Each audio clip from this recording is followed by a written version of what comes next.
Welcome to the Home Services Success Stories podcast powered by Peakzi, the number one AI platform for growing your home services business. I'm Julian Placino, your host, and we have another great show in store for you today because today we have Frank Weaver, who is the president of Summers of Brownsburg. Frank, welcome to the show. How are you? Hey, doing great. How you doing? Yeah, excited to know more about your business and share your success story with our audience. So let's kind of jump right in. So, Frank, tell us a bit about Summers of Brownsburg, about the business and what you focus on day to day. Sure. Uh came to in 2012. We have 14 locations throughout Indiana, Illinois, and Ohio. Um, we're employee owned and speak to that a little bit. So that's great for our business and culture. Hmm. My day to day as a president is overseeing over 350 employees today underneath me. I do have a vice president that takes care of the operations side of the business, so I don't have to get into the day and day. But marketing's always priority on every day. It seems like reviewing and approving and thinking of new ways to be a leader in our market.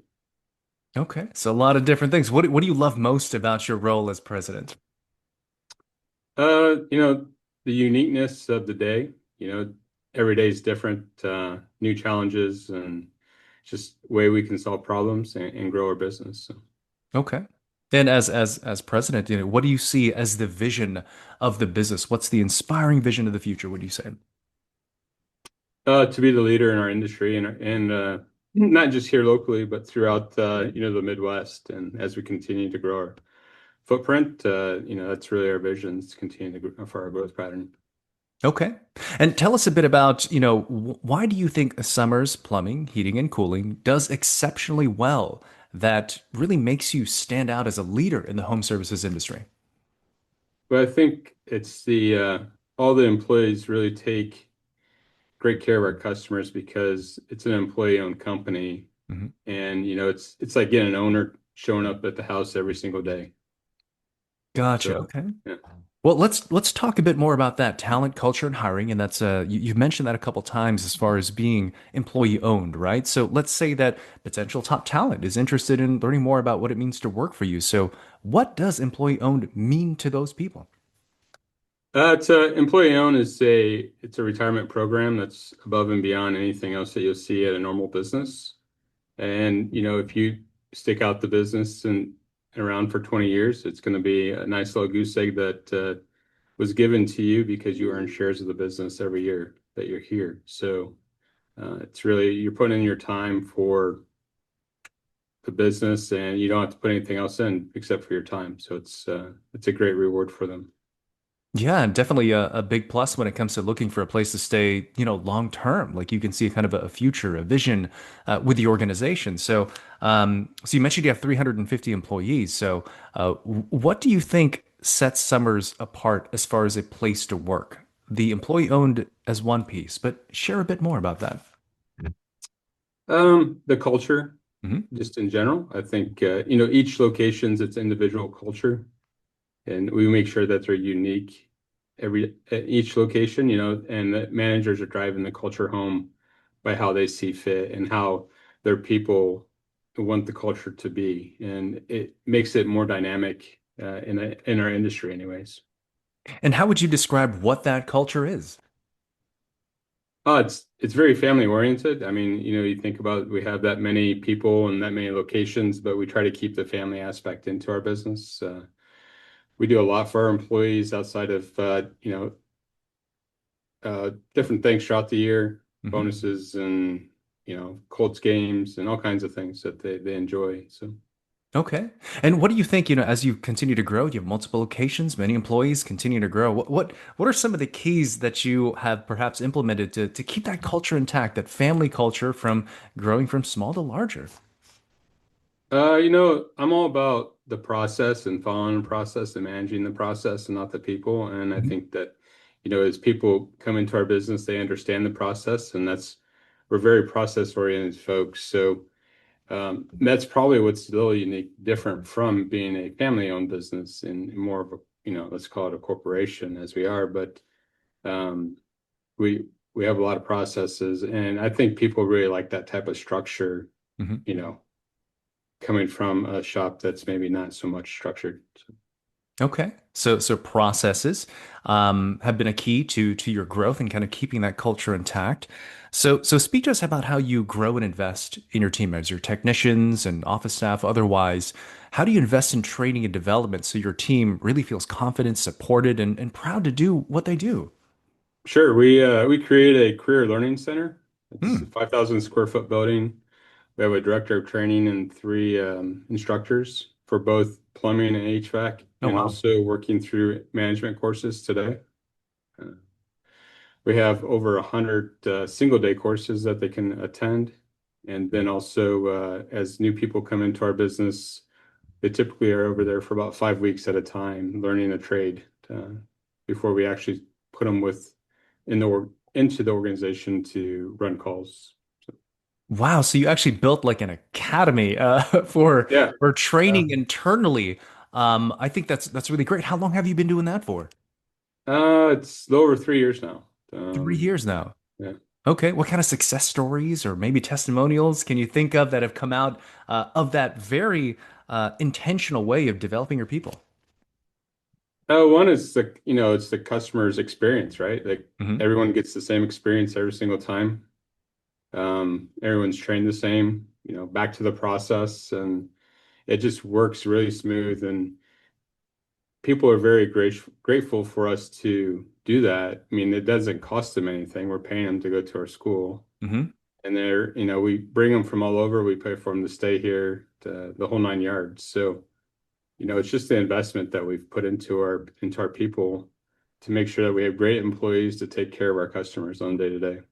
So tell us about that then. One thing is the technical aspects of the trade. The other thing is dealing with the customers, empathy and customer service.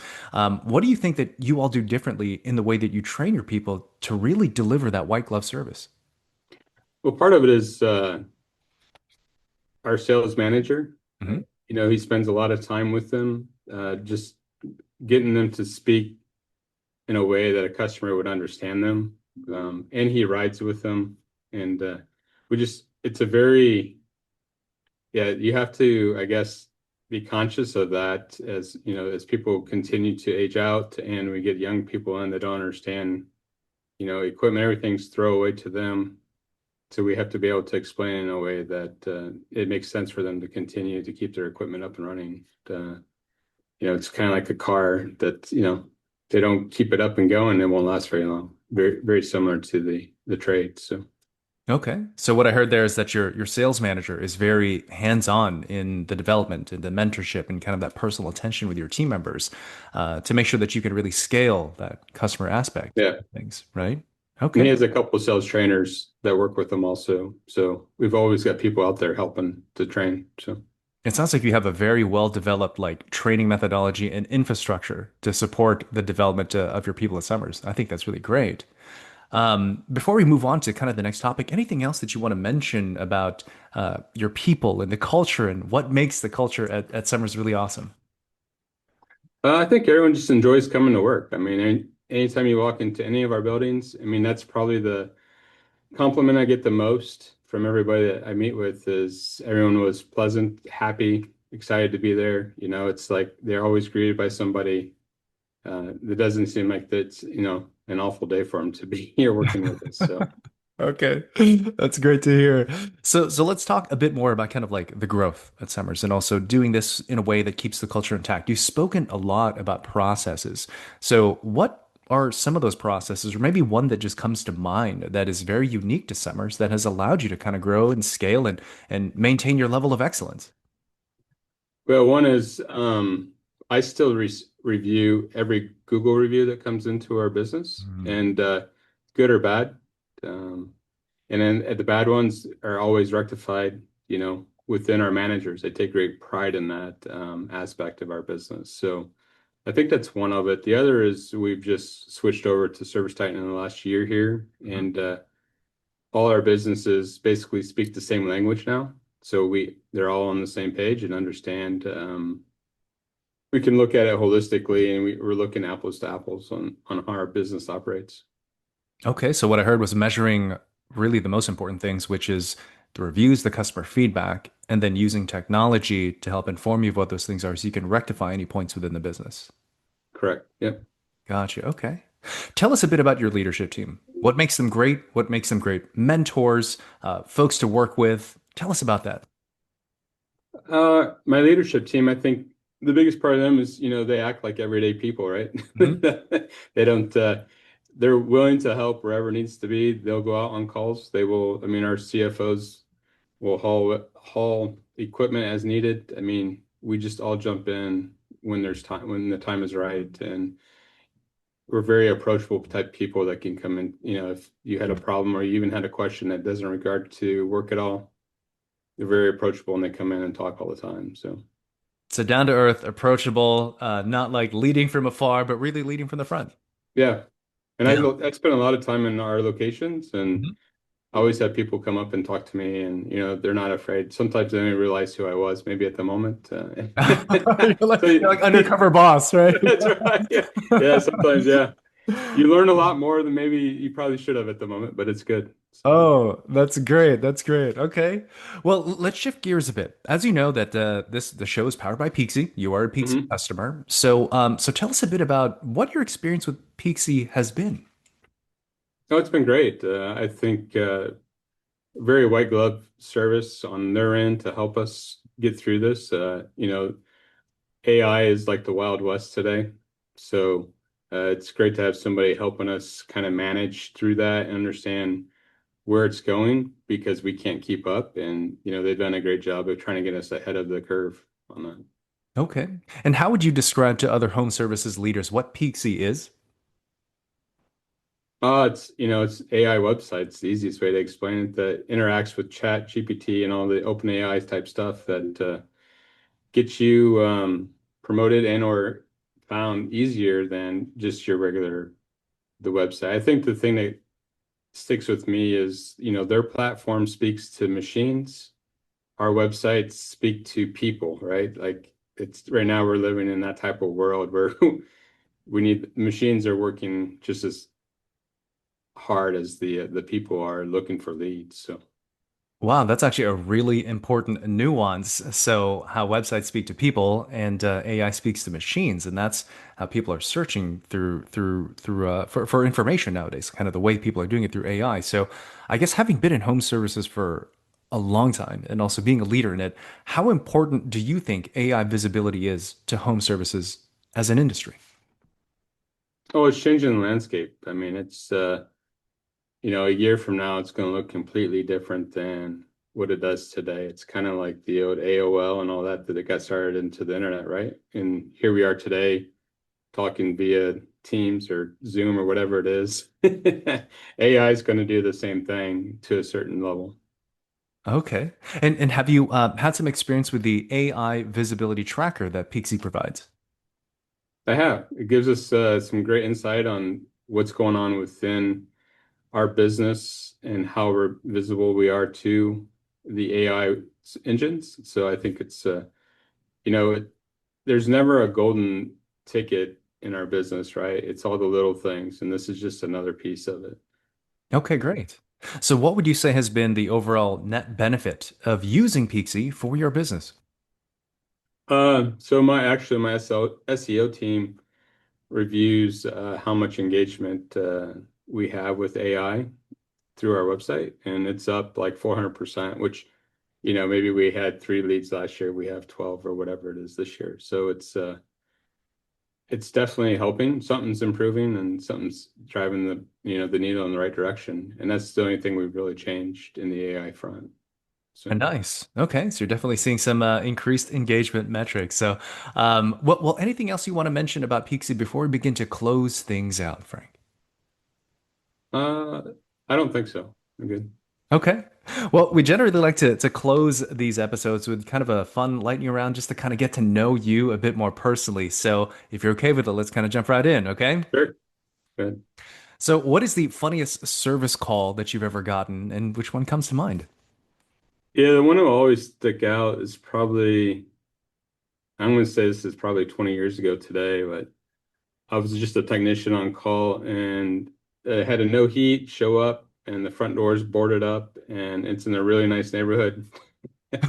And the house just got raided by the police, and she had no heat. Oh, Yeah, and so you could just imagine she's historical, is just um, using vulgar and everything else about them, everything that happened, and she doesn't know why the heat's not working, and they had tore everything apart. It was just a mess. It was um, very memorable, I guess, experience as a young technician to walk into something like that, not knowing, what happened at first, and you have all the nosy neighbors driving around looking, and I'm here trying to get our heat back on. So, which it was just the door was off. They left, when they tore everything apart, they left the door off on the furnace. So, oh uh, wow.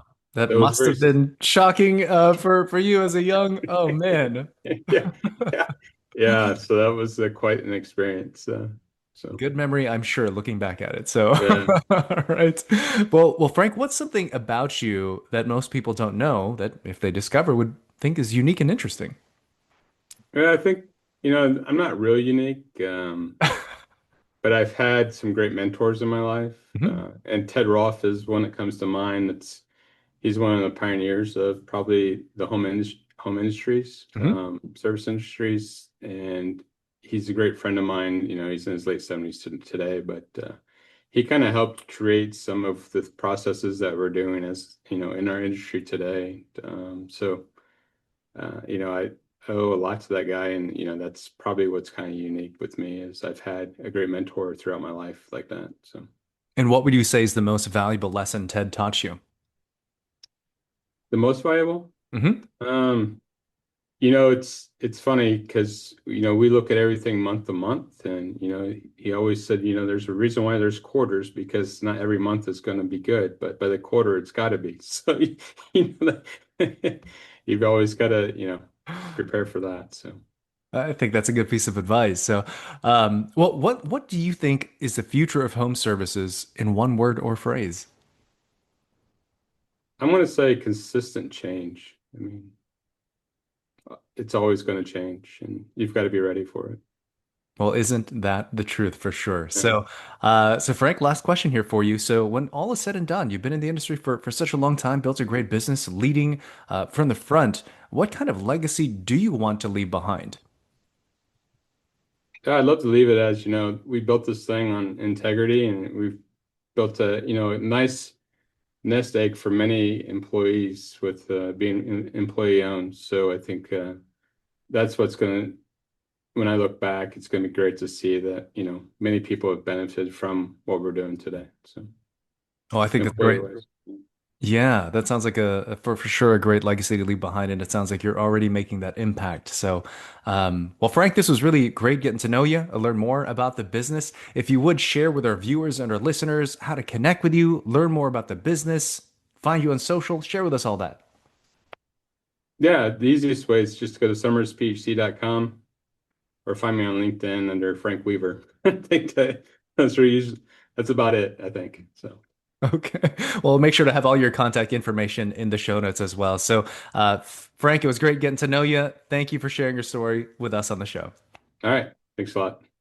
And that is it for today's episode. And we'll see you next time on the next episode of the Home Services Success Stories podcast powered by Peakzi, the #1 AI platform for growing your home services business.